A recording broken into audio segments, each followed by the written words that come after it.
Today we're going to take a break from the front of the car, which we're still working on a fix for, and instead we're going to take a look inside the car at the state that it's in here. Now there's a few things to do inside the car, like replace the passenger airbag. We've got to replace the steering wheel because the airbag's obviously gone in that, and just generally give it a little bit of a clean. It's pretty rank. So, without any further ado, I'm going to take it down off the ramps and then we'll strip the interior out, see what the extent of the damage is and start replacing things. I've also got a couple of things that are going to be enhancing the interior that I've got secondhand off eBay. They're going to make this build, well, they're going to make this car truly one of a kind. So, let's get into it. First, I took the car down off the axle stands and began to unbolt all the seats. The idea behind taking the seats out is they're pretty grim and they need a proper clean, if not replacing. It was pretty easy to take the passenger seat out, and I managed to make a start on the mountain of rubbish that is inside this car. And everything was going really swimmingly, until, oh no. That is not something I expected to find.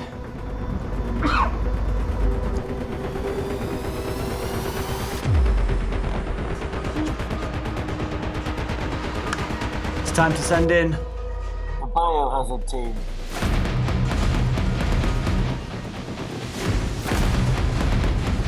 We have retrieved the package, now proceeding to destroy said package.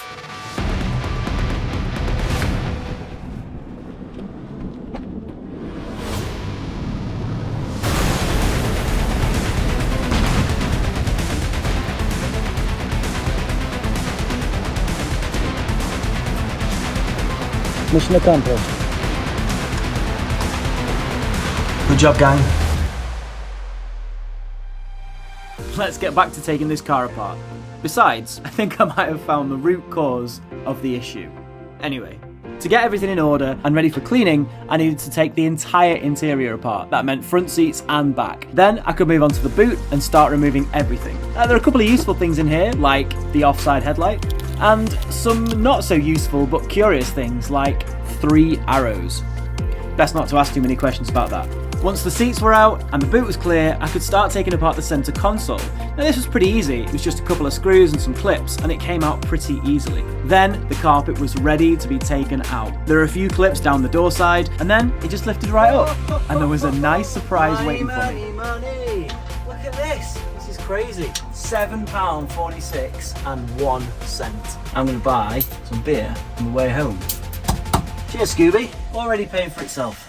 This is what the old carpets that I've just taken out look like on their own. And this is what's going to replace them.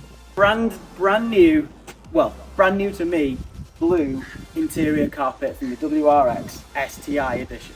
Let's get fitting them. Unfortunately, about 3 seconds after recording this, we had a power cut. So we had to adapt the plan a little bit. Okay, slight change of plan. I was about to fit the carpet, but as you can see, it needs a really good hoover. And there's been a power cut, so I can't hoover it right now. So what I'm gonna do instead is we're gonna have a go at replacing the passenger airbag and the steering wheel.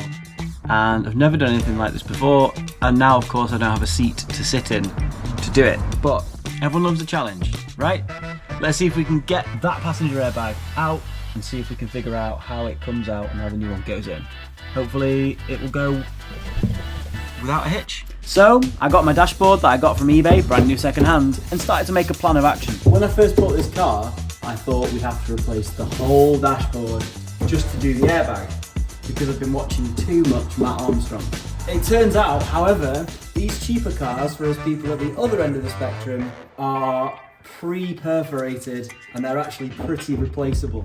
So let's find out what this looks like and how it comes out.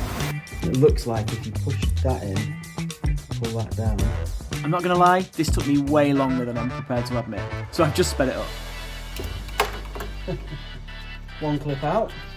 Looks as though it just prizes in, pops into the top. Can't be that easy. Can't be.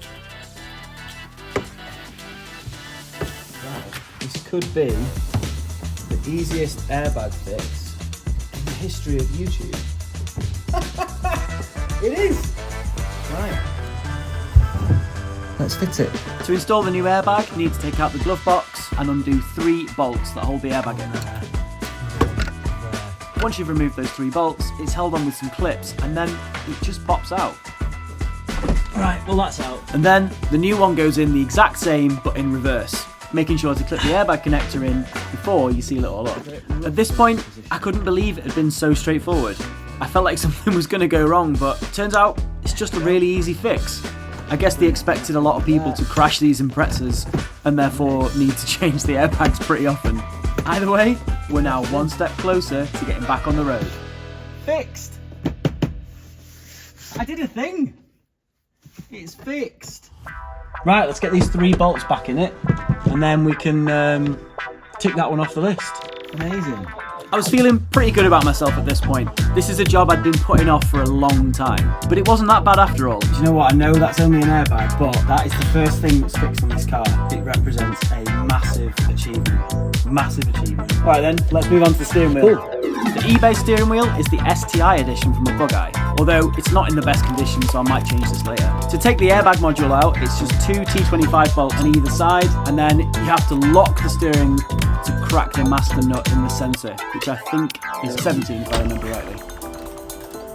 I couldn't figure out for the life of me how to get this steering wheel off the rack, so I turned to the old faithful YouTube.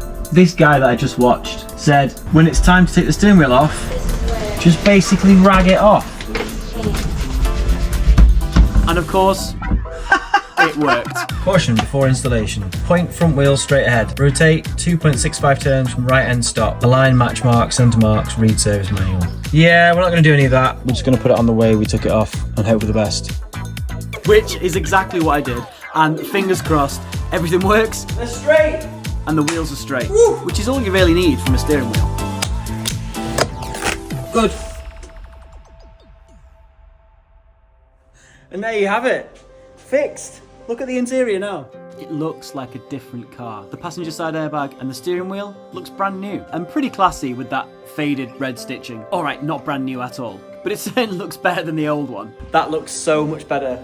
And I know it's a bit difficult to see right now, but we are 2 steps closer to getting this car back on the road and back working, back running like a proper Impreza should do. I think I'm going to leave this video here, because there's quite a lot we've done today and I don't want to make these videos too long because, well, I don't know actually. Let me know in the comments if you want them to be longer or if you're happy with them being about that like 6 or 7 minute mark. Either way, in the next video, hopefully we'll have power again and we're going to install that new blue Subaru carpet. We're going to start putting it back together. We're going to jet wash these seats because they're absolutely disgraceful. Either way, if you've enjoyed this video, give it a thumbs up. Make sure you subscribe to the channel down below. Thank you so much for watching and I'll see you in the next one. Peace out.